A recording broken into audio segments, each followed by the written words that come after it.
السلام عليكم ورحمة الله وبركاته. الحياة لقاء وفراق، كان لقاءنا بالمغرب والآن وقت الفراق. الحقيقة يا إخوان والله لا أجامل في ذلك البتة، إني أنا مذهول مما شاهدت، مبسوط جدا.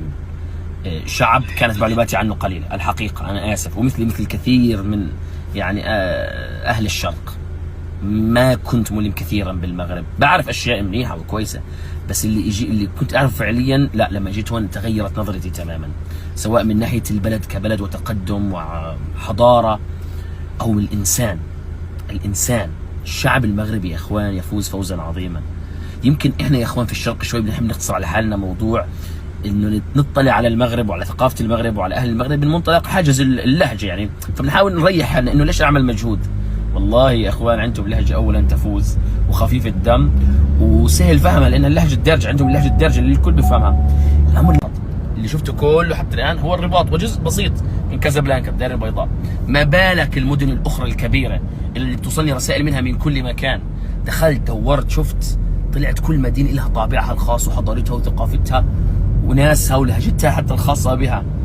فانا وعدي لكم زي ما حكيت بالبوست اللي نزلته به، انه باذن الله تعالى الي عوده اخرى الى المغرب حتى اشوف المغرب اكثر. ما بكفيها المغرب، ما بكفيها، لا ما بكفيها. اما على صعيد كرة القدم فهذا موضوع اخر تماما. يا اخوان انا سمعت عن الديربيات في حياتي، وكنت اعرف انه ديربي الرجاء والوداد هو ديربي مرعب ومخيف جدا، بس ان تسمع ليس كما ان ترى. انا ما حضرت الديربي، بس انا جلست مع الناس وسمعت القصص، سمعت اشياء مش طبيعيه يا اخوان. فعلا وصلت لقناعه انه هو اقوى ديربي في العالم. انا امبارح جالس مع واحد ودادي وواحد رجاوي يا اخوان، بضحك من كثر التعصب لفرقهم، بيموتوا على بعض. اللي صعقني انه هذا الشعب خفيف دم يا اخوان.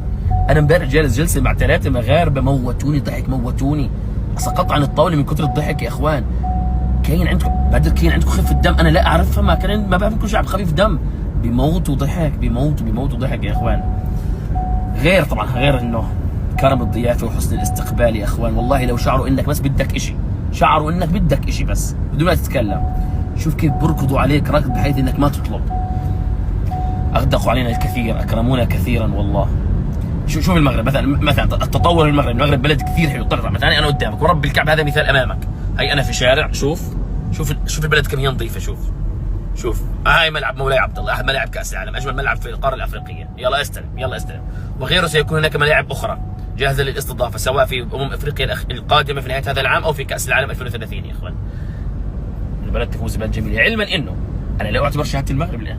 انا شو اللي شفت الرباط فقط، صديقين بيموتوا على بعض، بس عند كره القدم ابعد عني ما بعرفك.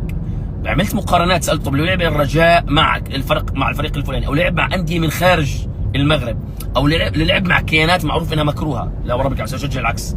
لن الرجاوي لن يشجع الودادي، والودادي لن يشجع الرجاوي لو شو ما صار على جثته، ما راح يشجع. بعطيك مثال بسيط، تفضل. التيشيرت الاحمر الرجاوي مستحيل يلبسه، تيشيرت تيشيرت. بقول لي واحد مره ورب الكعبه، واحد بقول لي بشتغل في مطعم، بقول لي كنت اشتغل في مطعم، بقول لي اجاني واحد رجاوي جلس بيقول لي السلطه ما بدي فيها ولا شيء احمر. تخيل، مش بقول لك هو الديربي الوحيد في الدنيا اللي بينقسم فيه الملعب نص، لانه هو نفس الملعب، بيشتركوا نفس الملعب، بينقسم فيه نص اخضر نص احمر. بقول لي مبخوت، بيقول لي المدينه نفسها يوم مباراه الديربي تنقسم المدينه في حاله استنفار. الممرات والاماكن اللي بيجوا منها جمهور الوداد غير اللي بيجي منها جمهور الرجاء على الاطلاق. انا عشت هذا الواقع، بس يعني لازم تعيش هذا الشيء واقع، في التلفزيون مستحيل تشوف هذا الشيء.